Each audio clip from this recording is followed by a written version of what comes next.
And good morning, Patriots. Chris Cordani sitting here filling in for Tony Shaffer at this point. But we're going to be talking with some very excellent guests today. I have John Gordon, who is the host of The Truth with John Gordon. He's a syndicated radio host. He'll be in with us. And of course, Dr. Jerome Cosi will be in. We'll be talking about a lot of things, including the question of what's going on with Pam Bondi.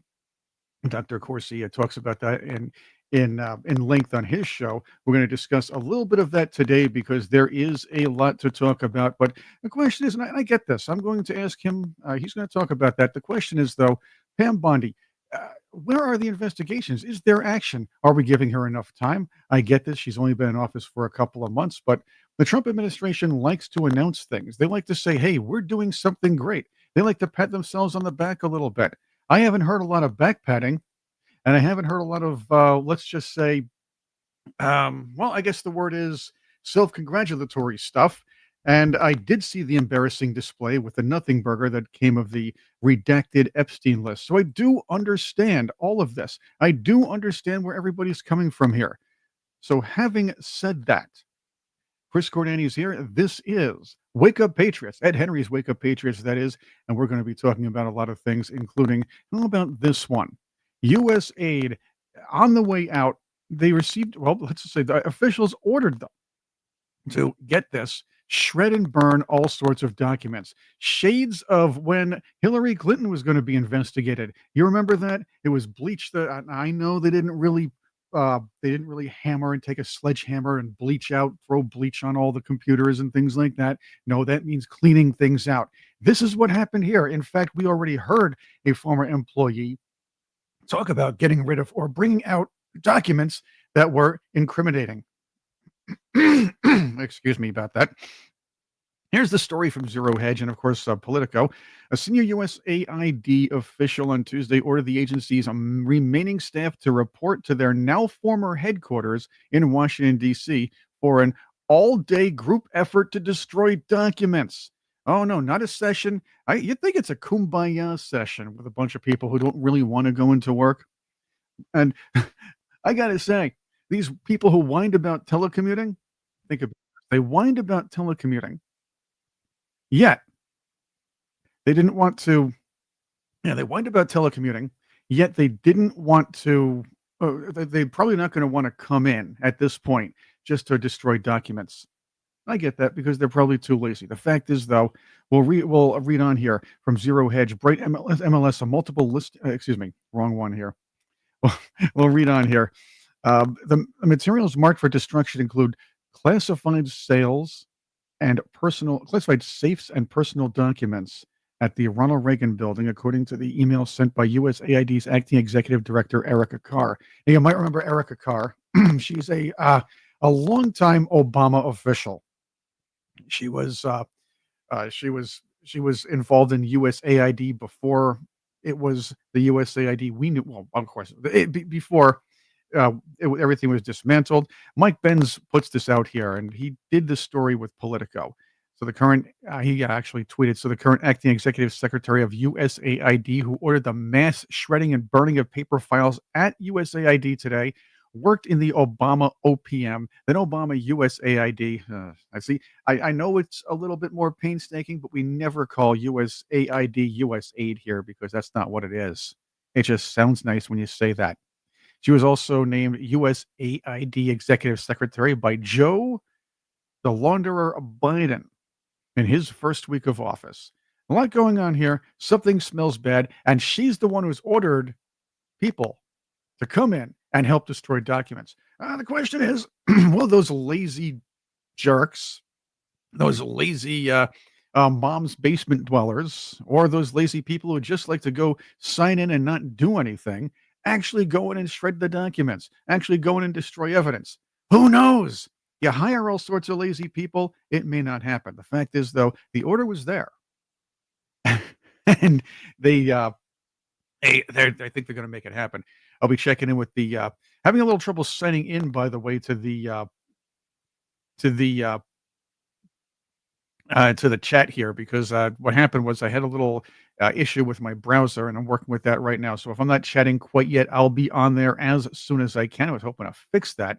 I will deal with that as the time comes. We'll be talking with John Gordon in just a little while. He'll be setting in Dr. Jerome Corsi in as well. The DC housing market. That's interesting too, because along with the firings and the big story about the Department of Education slashing a huge portion of its staff, it looks like a lot of people will be moving out of Washington, D.C., or at least the very wealthy homes there. According to another report from Zero Hedge, the latest housing market snapshot for Northern Virginia, D.C., and Maryland shows a continued surge in active listings at the as the risk of Doge related recession, well, they call it that, looms around the Capitol Broadway. But we're talking about the firings. Here's the funny thing. You don't need all sorts of people to run these departments. And we see these memes that your liberal friends put out that say, "Hey, look at what the left did. Look what we did. When Biden was in office, when Clinton was in office, we had all sorts of high employment numbers." Yeah, sure. But that's when they bloated the government and they brought in more people to the public sector, which means the private sector, the people who work and earn the money here, need to pay more for all of that. So you bloat the government. It looks like you're hiring people. And all of a sudden it's like, I don't think so. It's not true. And there we go. It's kind of like an artificial, it's the Biden and Clinton artificial employment number, employment, let's just say fabrication, if you will. It's the I'm trying to find that right word, but I think you know where I am. We're hoping to have Tony Shaffer in a little bit later on, as I said before, but I'm filling in for him today. We're filling in with the Patriots. I'm reading along with you, by the way, so we're enjoying everything else. I will try to get on as far as typing very soon, but that's the kind of thing that happens. As far as these these USAID employees, funny thing is, when people receive that email, I don't want to bemoan this situation all the time, but people receive an email asking you to list things that you've accomplished. That usually does happen when somebody new pops in, when a new manager pulls in, when a consultant tries to find out or feel out what people are doing. We get that. We want to know what they're doing. I can easily put 5 things together for each client that I have that I've done for them each week. So that's even more than 5. But perhaps what states what personifies, or at least is a microcosm of the entire system when it comes to the bloated federal government and the employees that work there. Perhaps this Doge protester has pointed out the real reason we have Doge.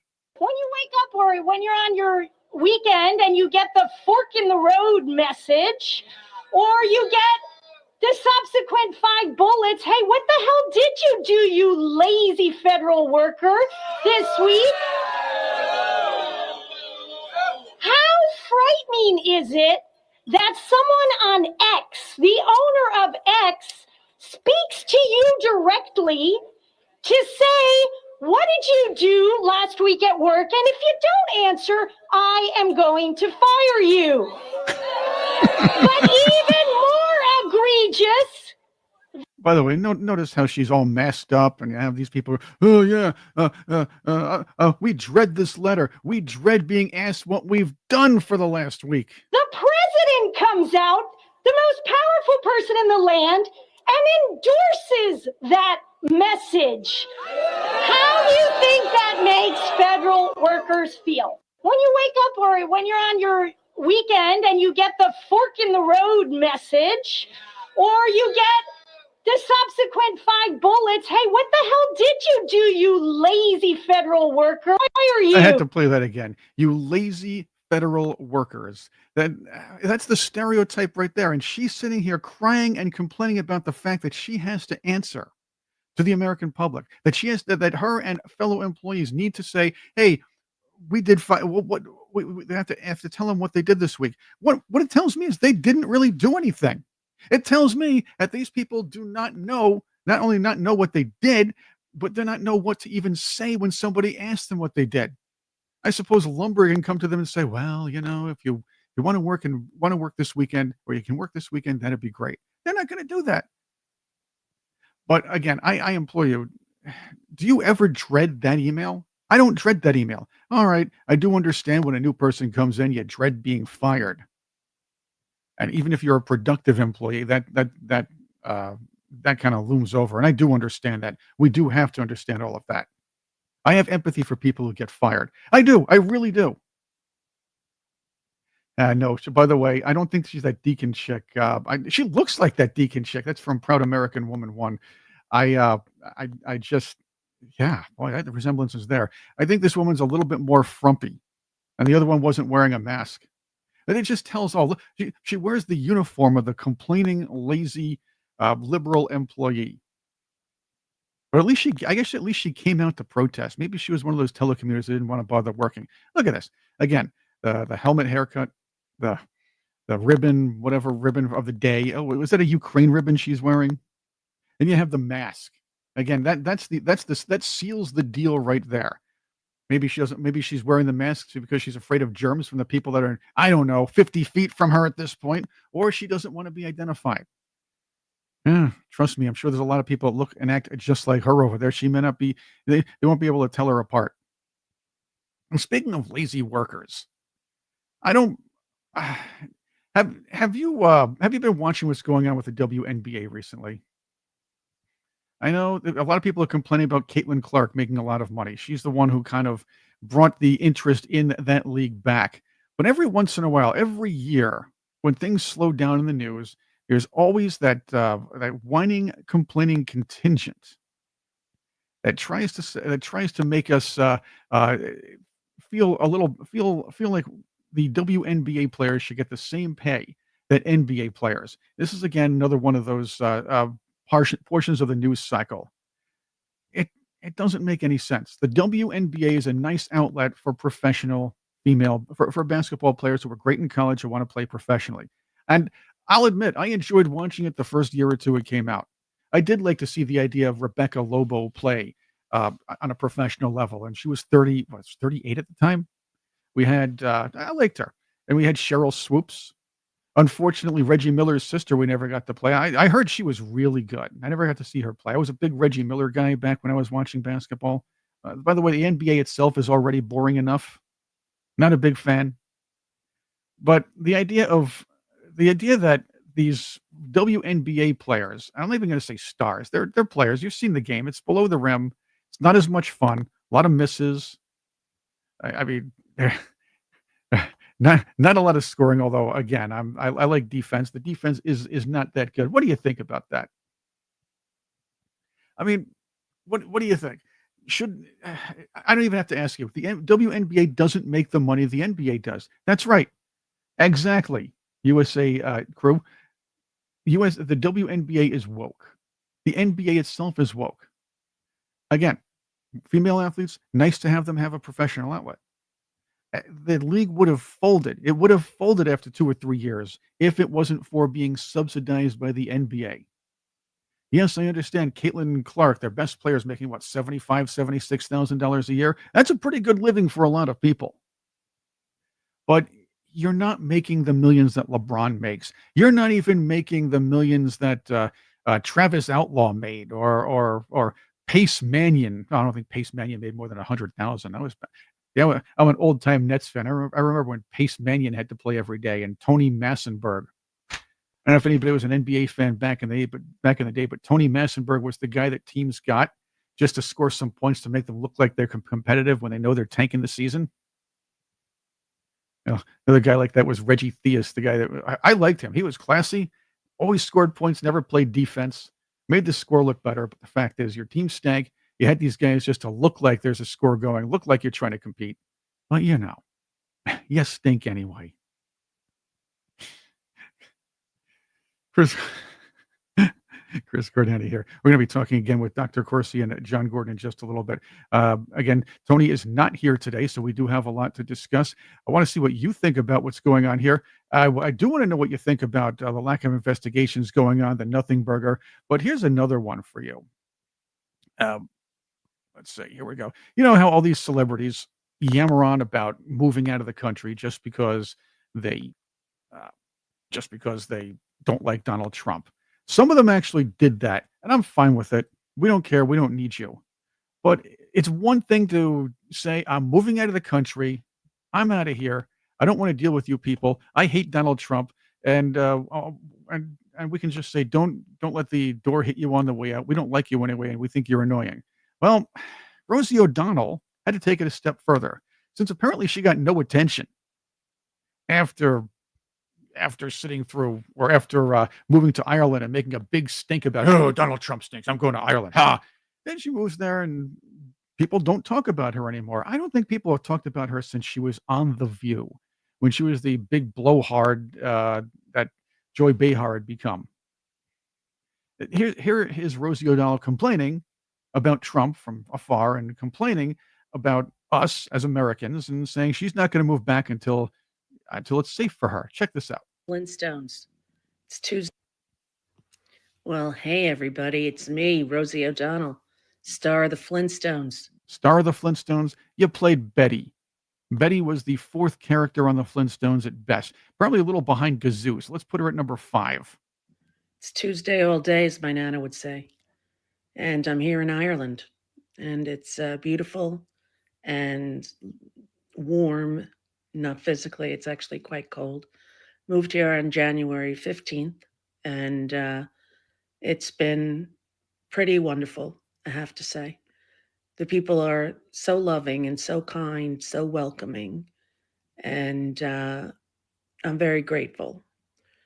I'm in the process of getting my Irish citizenship, as I have Irish grandparents. And that's what's going on. And that's where I've been and what I've been doing. And although I was never someone who thought I would move to another country, that's what I decided would be the best for myself and my 12-year-old child. And here we are. Here we are. So TikTok has gotten a little bit dark and negative for me. I don't feel capable of going through the hate that comes through. And I'm trying Substack, and I think I like it there. Now, it's hard to learn. If the Substack people are listening, you really need a more user-friendly app. It's very difficult to even find where you post. It's well, maybe it's algebra, and I'm a geometry person. I don't understand algebra, and uh, you know, Facebook was a mystery to me and remains a mystery to me. TikTok. All right, I've had enough of her. Again, this is Rosie O'Donnell yammering on about how she's not gonna come back to America unless it's safe for everybody, or everybody gets their rights back. The fact is, we have our rights.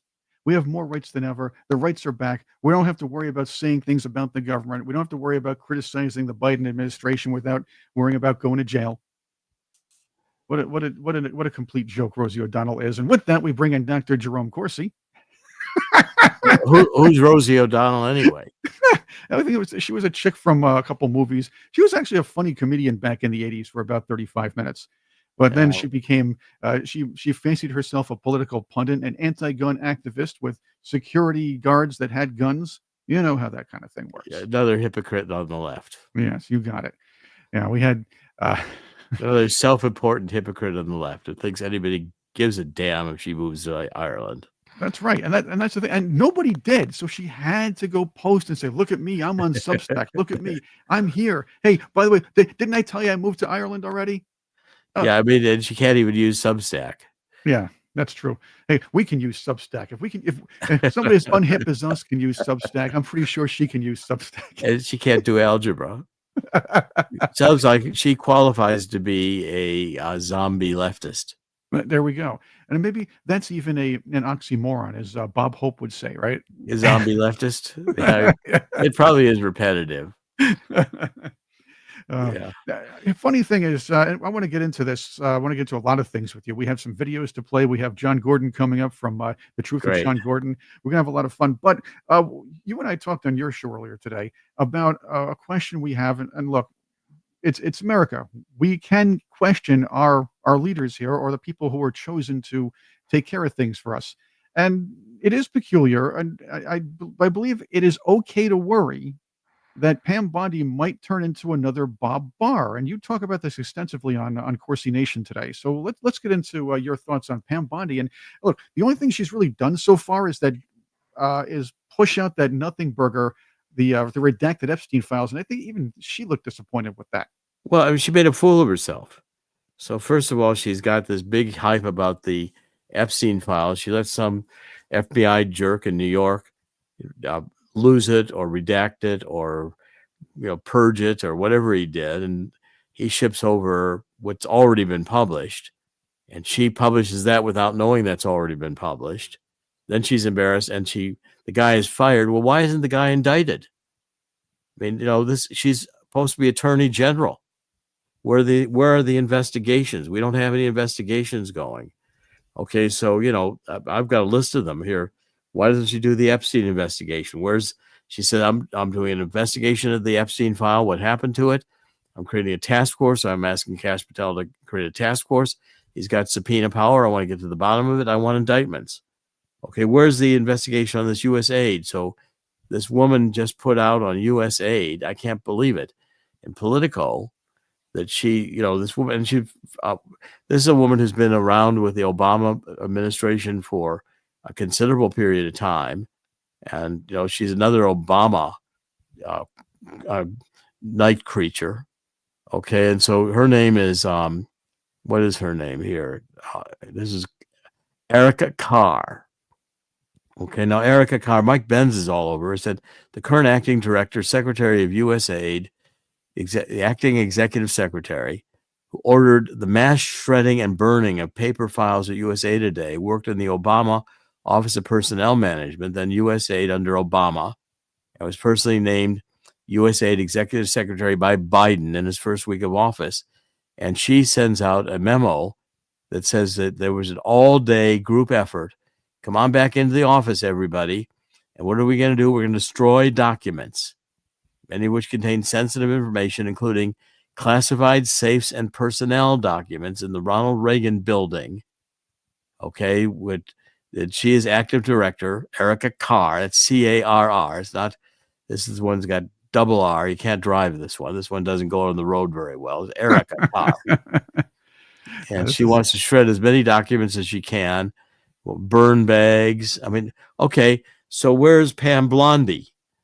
I'm going to start calling her Pam Blondie. Legally blonde. There we go.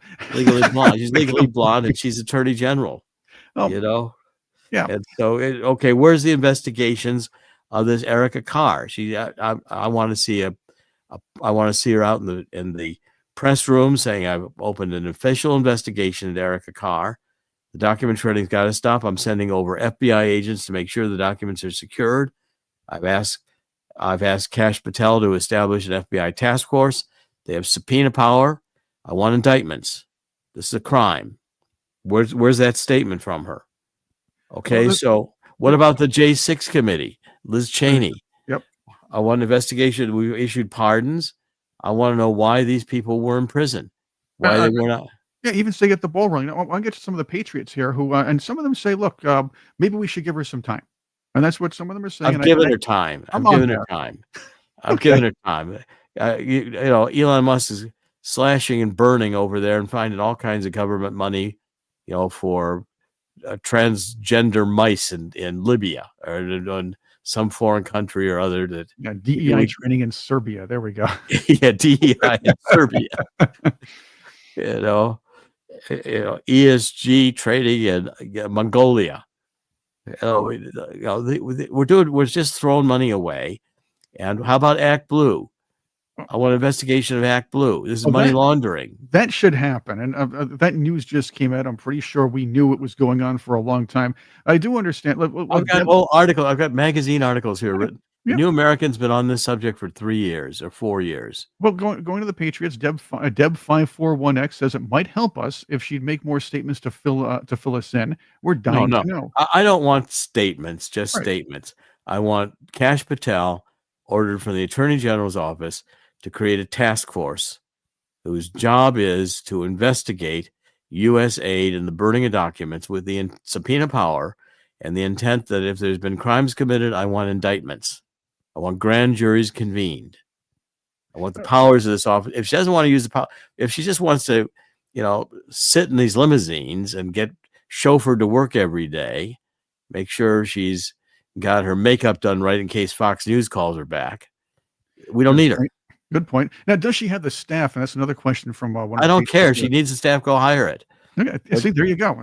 And these are the questions. Again, these are questions being asked by our chat on our chat here. That's important. Another one, and I like this, by the way. Deb54TX says Corsi is a bulldog today, so that's pretty cool. But you're right. And here's another thing. You're expected to do a job, and it is important to note that Kash Patel is already working hard. And I believe he's even, it looks like he might even be bypassing her anyway. But he's set up his own channel to go directly to the Oval Office, which is not a good sign for Pam Bondi. She ought to take note. She's already being bypassed by the head of the FBI. Okay, and that indicates Kash Patel's lost confidence in her too, just as I have. If she can't do the job, but there's no big deal. Barr couldn't do the job. Sessions couldn't do the job. They get in there and they say, "Oh, well, you can't do this. You can't release the JFK files. We might find out Lyndon Johnson wanted to kill the president." Yeah, that's something you think that this administration would want to expose for that part. Here's another question. You bring up Bill Barr.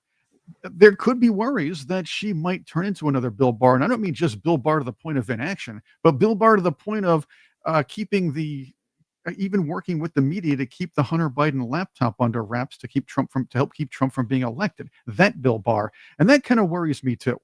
Yeah. Where's the investigations of these 51? I'm sure that Brennan is about popping champagne right now.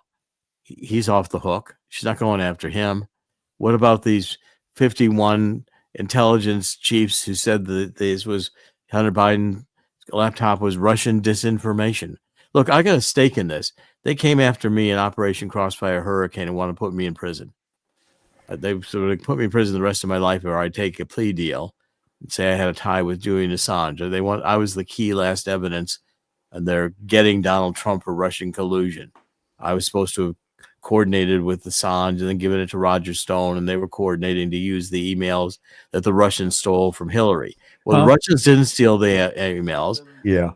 I didn't have a tie with Julian Assange. It was all complete bullshit, and they're going to put me in prison over it. So I want this Department of Justice cleaned up, and if she can't do the job, then let her go back to Fox News with her hairdresser.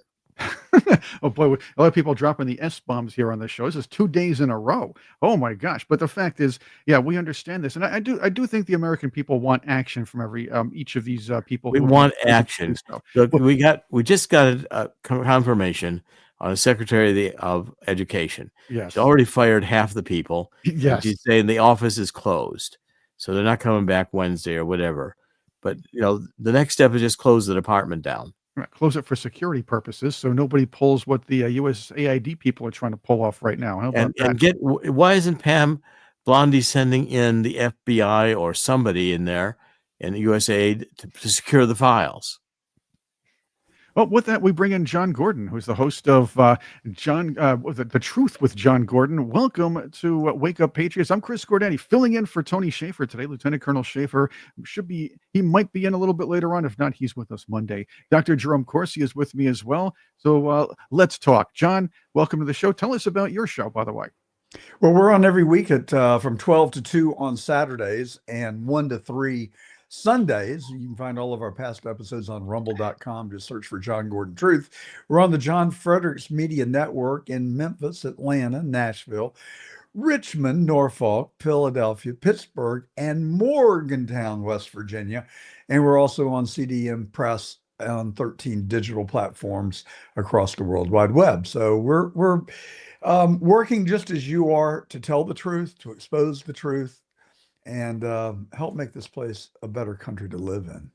Oh, right now we're discussing at this point the work of some of the Trump administration here, and at this point we're putting a little magnifying glass on Pam Bondi. Pretty soon I'm going to have everybody calling her Pam Bondi. Yeah, I know. You're getting me doing that now. Legally Pam Bondi. There we go. But again, we'll get to that if she turns into Bill Barr. I'm going to try to hold that criticism. I think he left the bagpipe in her desk. The fact is, though, there isn't a lot of action coming out of the DOJ. You know, this is an administration that loves to put the ballyhoo and the procession out when they want it, when they even just start getting the ball rolling on something. All we had so far was a very disappointing, redacted, semi-Epstein report thingy, if you will. But what are your thoughts uh, on Pam Bondi's performance so far? Should we See, still? Are we you're still in the having trouble, wait period? Christy. You're going to Pam I Bondi. know. I keep doing that. What are your thoughts on her performance so far, though, John? Right now, I'm trying to give her the benefit of the doubt. I think she is probably in an incredibly tough position. I don't know the forces that are working on these people, but they must be overwhelmingly persuasive and obstructionist in trying to get the information that we have been promised repeatedly. Kash Patel, day one, we're going to get it all out. Well, we're on day what, 45, 50? I don't know. I've lost track, but still, we have not gotten the JFK, RFK, MLK, Epstein files released. I want them. Trust the American people. I keep thinking about it, and I'm wondering what could be so overwhelming that it would prevent the people from doing what they promised us consistently that they would do. And so, what it does, it lends fodder to conspiracy theories, because I find my own mind going to try and search for what could possibly be at play.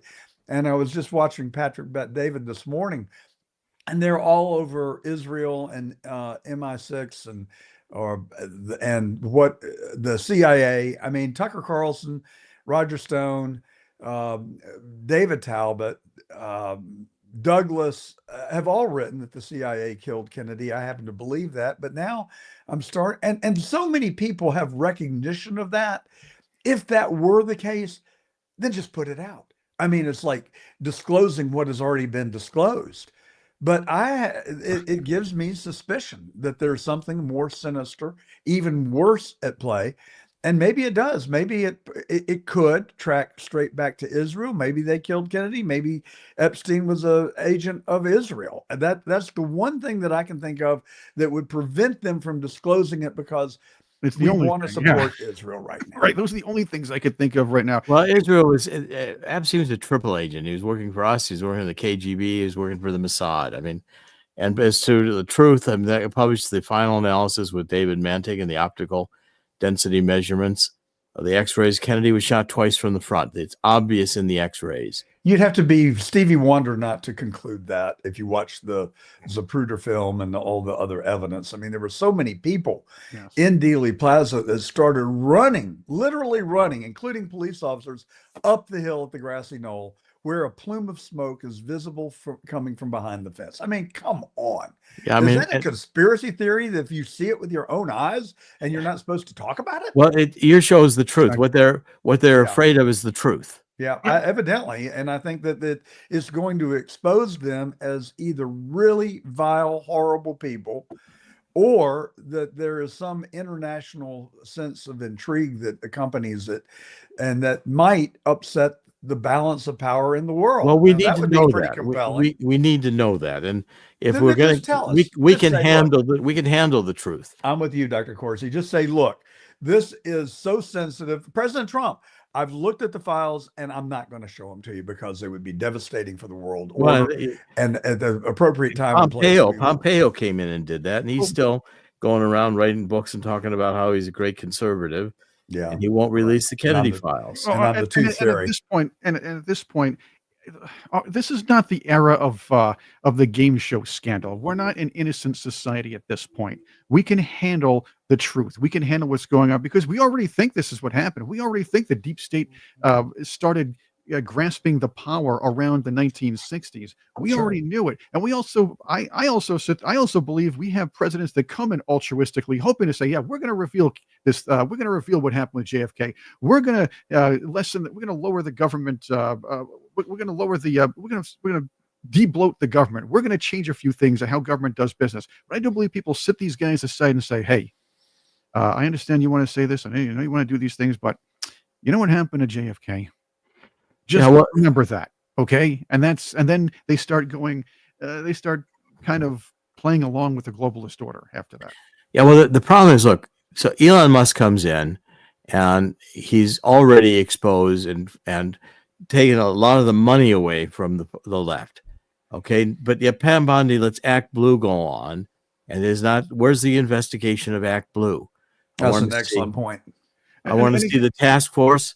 I want to see the assignment to say Cash Patel. I want to know. I want on my desk tomorrow morning, 9:00, the names of the people on the task force. I want a subpoena power. I want subpoenas issued. I want you to go in and seize records that are maybe destroyed, and I want indictments. And that's all convene we're a grand asking for. jury. Right. Tell me you convened a grand jury. Right, we're asking for this, and I know people are saying, "Look, there are legal hurdles to go over. There's the law. You have to set up a staff and everything else." But the point is, Excuses, what we want is action. It just say, "Hey, we're starting this up. We are getting the task force together. We're getting the ball rolling on this. Let's start these things, and then that would at least prove to us you're doing what we want you to do." If Elon Musk, if you have a new Secretary of Education, just to confirm, and so she fires half the staff and closes the office. That didn't take her 45 days. That took her enough time to find out where her office was and where the restroom was located. Then she could sit down and do some hard work. Hard work being, I don't need half the people here, and that's for starters. Well, you can say Linda McMahon body slammed the entire Department of Education at this point, right? Betsy Voss, that's for sure. Yeah. She came in and cleaned house. No, and long overdue. Long overdue. And why? So Musk can do it. Okay, we see action there. Okay, so Rubio, half the people in his office right now in the State Department behind these desks are communists. Okay, they have communist policies. Vidman and Victoria Nuland were responsible in Ukraine for causing the Maidan rebellion, and they wanted to indict Donald Trump over Ukraine. And their testimony was he was not implementing our policy, and their policy was to cause war with Russia. Okay, well, the State Department's not in charge of foreign policy, and if they think that they haven't read Act 2 of the Constitution, the president is the chief executive, and these people need to go.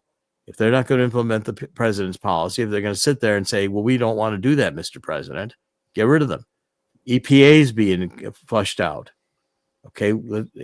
I'm saying where my standard is take the entire federal bureaucracy and move it to Death Valley, see how many want to go, give them Quonset huts to live in and all the solar panels and wind turbines they want, and let them sit out there and write regulations for the tarantulas.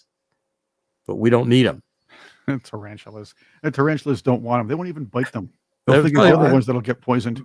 My sense is this federal government, this bureaucracy, is a monster that has been created, and it has evolved over a period of time. And right now, it still appears to be almost untamable. I think that Elon Musk, Dr. Cosi, may be our savior at the end of the day, because I just don't think he cares. I don't think he gives a crap what they throw at him. I want people in every one of these offices who don't give a crap about it. Yeah, that's what I want too. And I want every one of them to go and say, why does this department exist? And Musk can say, I want you to write me a memo what you did in the last week. I think that should be the standard for every department head.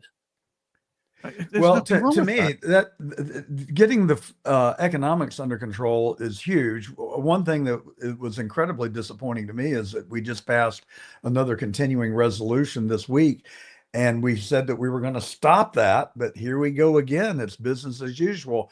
There is one thing that nobody's talking about that I've given a lot of thought to, and that is what happens when our economy gets in the tank.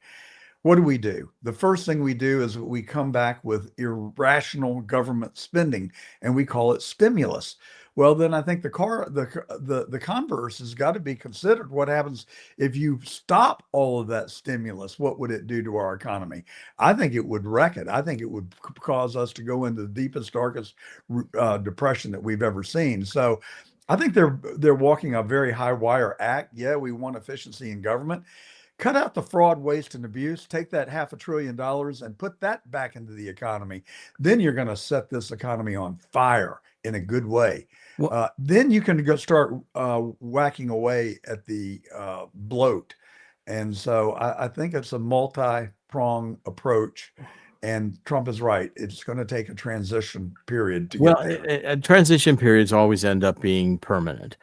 And the Yeah, problem is, look, that's the there are thing. solutions here that are doable. So we start saying the younger generation, we're going to create a cryptocurrency fund, a serious one, because we can buy XRP and these other cryptos at a deep discount today.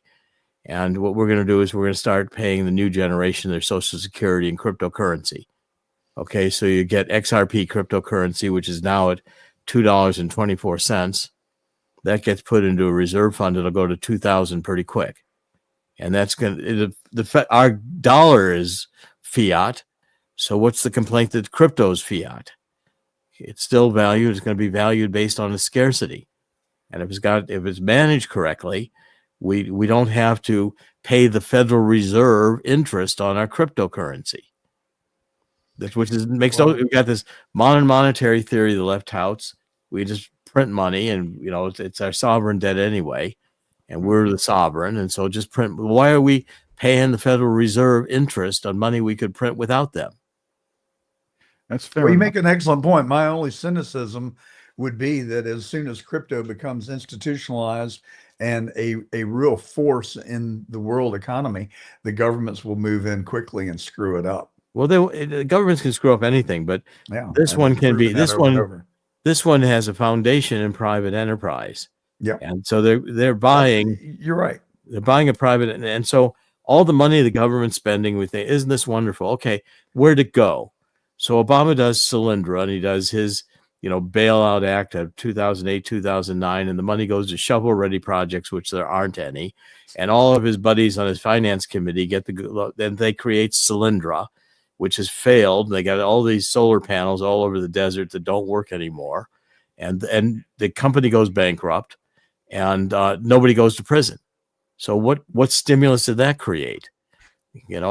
All these projects are just boondoggles, and you find out that US aid is sponsoring leftist organizations, the NGOs, which are fabricated on Soros creates them in 20 seconds, then they get $3 billion to do something, and these people buy mansions with it. Black Lives Matters, Marxists are living in mansions. Yeah. Oh, yeah.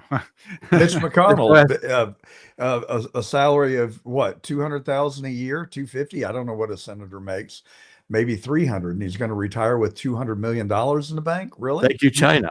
Yep. Thank you, Elaine Chao. Exactly. Yeah. Yeah. They. How about this Pocahontas? She's worth $67 million. Well, I mean, Well, I've said it and I'll say it again. This federal government is rotten to its core. It doesn't cost much to buy these people. And it has cost us the moral authority to lead the world, and we've got to get it back. And the only way to do it is to expose the fraud, expose the bad people. You're not going to solve this problem without indictments.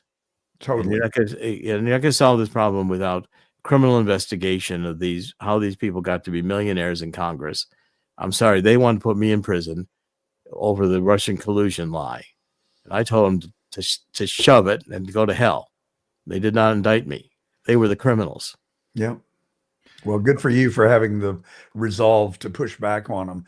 How about the J6? What about the J6ers? Let's have the investigation of Liz Cheney and that bogus committee.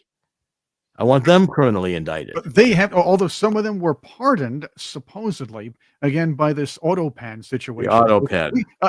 We're not even sure if, again, this whole auto pen thing, I want to bring this up because we're not even sure if Joe Biden actually signed the pardons then. There's probably no proof of that.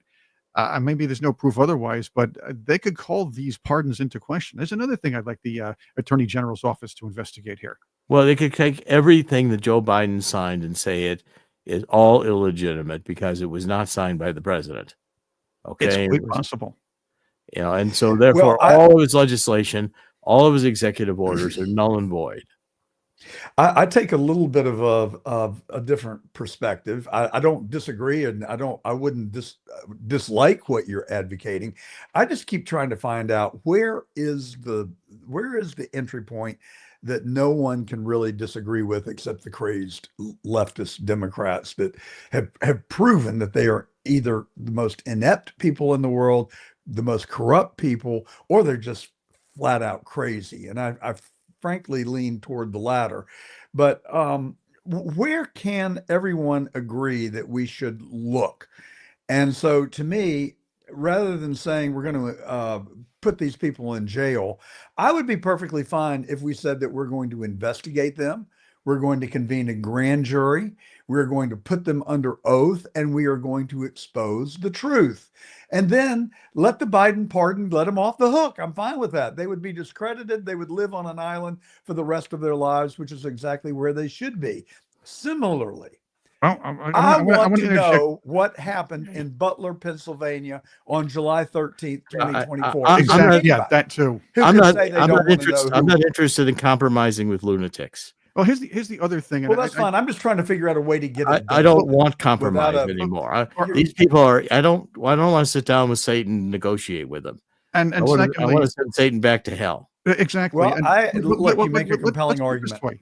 Let's put it this way. I understand both your points of view on this, but when you have leftists seem to always find a way to, or there's always a way for them to get out of any kind of punishment. So if we Mm-hmm. investigate them, make them admit the truth, yeah, you think they're going to be on an island somewhere. No, they're going to be celebrities. They're going to be pundits on MSNBC in the future. They're going to be treated as martyrs. That's Yeah, another like Peter issue Strzok. He's altogether. a disgraced former director of the FBI, and now he's a commentator on CNN. Yeah, and he looks You're satanic. exactly right. He's satanic. If you Right. go back to his pictures of when he was giving his testimony, he looks demonic. Okay, these Well, people were he evil. behaves demonically. These They people are were evil. fundamentally evil. One And, thing the left, they don't believe in the Constitution. They right. want to flood our country with illegal aliens, not just illegal aliens, criminal and insane illegal aliens, people we don't vet, and then the Catholic Church which has lost all of its money on the pedophile priests and is going bankrupt. The only last recourse is to get billions out of the federal government to flood the country with illegal immigrants, and say that Jesus Christ was a socialist because these are the downtrodden and we have to support them. No, Jesus Christ was here for salvation. He wasn't here for for being the first Marxist on the planet. Socialists and Marxists don't help the poor. We all know that. They make everybody else poor, so it looks like they're feeding everybody, but equally. That's Well, like- you know, While they the other become thing wealthy, exactly.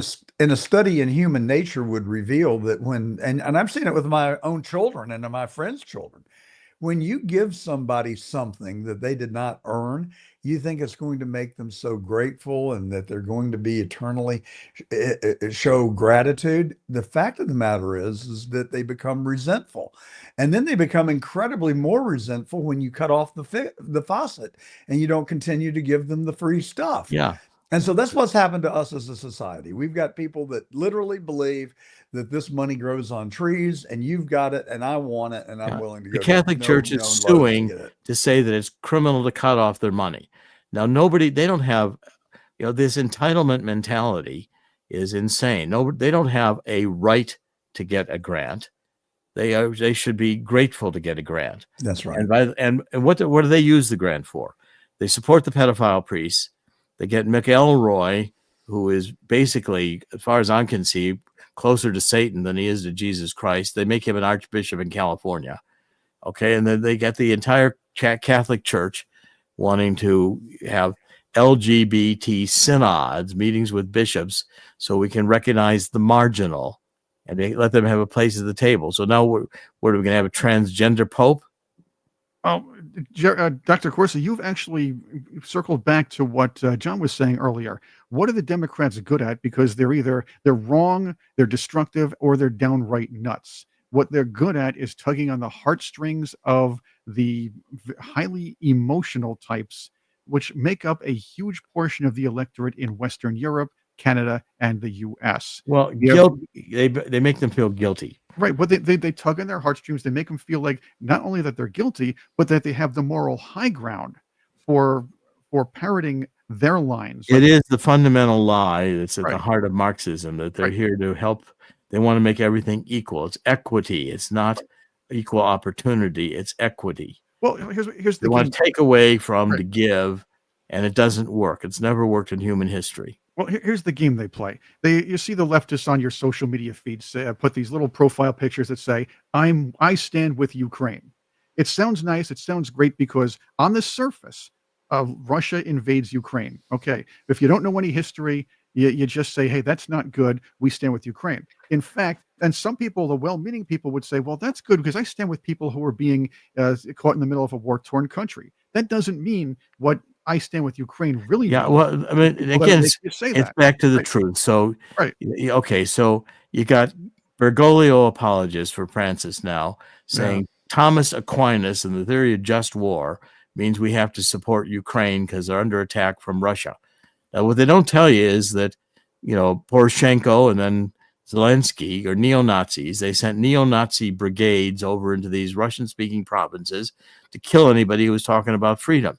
Then they sent them over there to go after the Russian Orthodox priests and to close down churches. And the evil of this whole thing, Victoria Nuland and the State Department, this leftists were in love with Russia in 1917 when it had a communist revolution. The moment the wall came down and they renounced communism, the left all decided they wanted to go to war with Russia. So we don't have a Democratic Party. We have a Communist Party. I'm sick and tired of calling them the Democrats. These are not Democrats. These are neo-Marxists. They are, and cultural Maoists. And they achieve this by giving. Just ask Trevor Loudon. Right, and they give people they feed people this emotional I guess food. There's something that they want. They make people feel good about spreading Marxist ideas and values without even knowing what they're talking about. All the celebrities in there, candy coated. All the celebrities that see through blouses have a fundraiser, and they make themselves feel good at the Beverly Hilton, Beverly Hills Hotel, and they give millions of dollars, and they drive away in their limousines and go back home and do cocaine. There you go. While speaking about how virtuous they are. Right. So on the Ukraine-Russia thing, I think that it's important to remember how we got into this war. And I don't hear anybody talking about it. And I think that it is only fair to point it out that Putin drew a red line, and Ukraine wanted to enter enter NATO. And that's code word for we're going to put missiles on your border. And he's like, no, you're not. And so what would our reaction be if we saw the Cuban Missile Crisis wanted to put missiles on our Canadian border or Mexican border, or as you say, in Cuba? We've tried that before. It got us as close as we've ever been to a nuclear war. So I think that we've got. I think Biden got actually closer to nuclear war, and it's not recognized. Biden was ready to go to nuclear war. Well, he started allowing our munitions to be fired into the heartland of Russia. So with the assistance of our troops and our satellites. I think it was the most reckless act I've ever seen a president engage in. And the fact that we didn't slip into nuclear war, I think, is nothing short of a miracle. I think if Donald Trump wasn't on the horizon, that we would very likely have gotten into a nuclear skirmish. We were possibly. I know that for a fact, because in talking to Steven Seagal, it was very clear Putin was at the verge of nuclear war. This is a book I've just gotten. It's not a new book. It's called Provoked by Scott Horton, and it's a read. He is the director of the Libertarian Institute. It's subtitled "How Washington Started the New Cold War with Russia and the Catastrophe in Ukraine." And this documents it all the way back to Bill Clinton, actually George H.W. Bush, talking about the New World Order. But he's got chapter and verse in here, and it's incredibly well written. It's incredibly well documented of how our State Department and our CIA has been provoking Russia and constantly doing things. We created ISIS. We created ISIS under Obama, because they had John McCain and John Kerry going to hearings saying we needed a moderate force in radical Islam that could compete with Al Qaeda. And so al-Baghdadi, meeting with John McCain and John Kerry, formed ISIS, and then they went and then they went back into Iraq and started taking territory. And so we funded them. Obama sent airplanes full of money to currency. We didn't have enough dollars, so we sent them euros. So to Iran, so they could, foster terrorism all through the region. Because we thought that fostering this moderate terrorism or somehow or other making peace with Islam was the solution. And now Europe's flooded with Muslims, and Syria is killing Christians, massacring 1,000 Christians. Okay, so we've destabilized this entire region, going back to the color revolutions under Soros, the Arab Spring, the Catholic Spring under Podesta and Obama, destabilizing all these countries. The CIA and the State Department have been the two most warmongering organizations on the face of the earth for a long time. They live for war. We don't need either one of them. They're the first ones I'm sending to the Death Valley. All right. So we were all extremely optimistic and hopeful for Patel and Bondi and President Trump. And after since January the 20th, very little has happened. Nothing's happened. Well, How are we going to change it? I heard what you said. We're going to change it by calling them out. We have to call them great, out. but we're going to put You somebody gotta else call in them. and You get the gotta. same result. You got to call them out. Right. Here's the thing Well, about we've been right wing calling- versus left wing media. When the left wing pushes out their celebrities or their new office holders, the left does. The media, you notice, they just go into lockstep. We on the right and then the center here, we cannot do that. We cannot afford to do that. You can't just say, hey, these guys are doing a great job when they're not doing a great job. It's up to us to call them out and say, look, we're the taxpayers. We're watching you. You're our employee. You answer to Trump. He answers to us. We need you to do your job. If you're not doing it, you're not getting the ball rolling on investigations. You're not taking any action. We're going to say something. We're not falling for another Barr.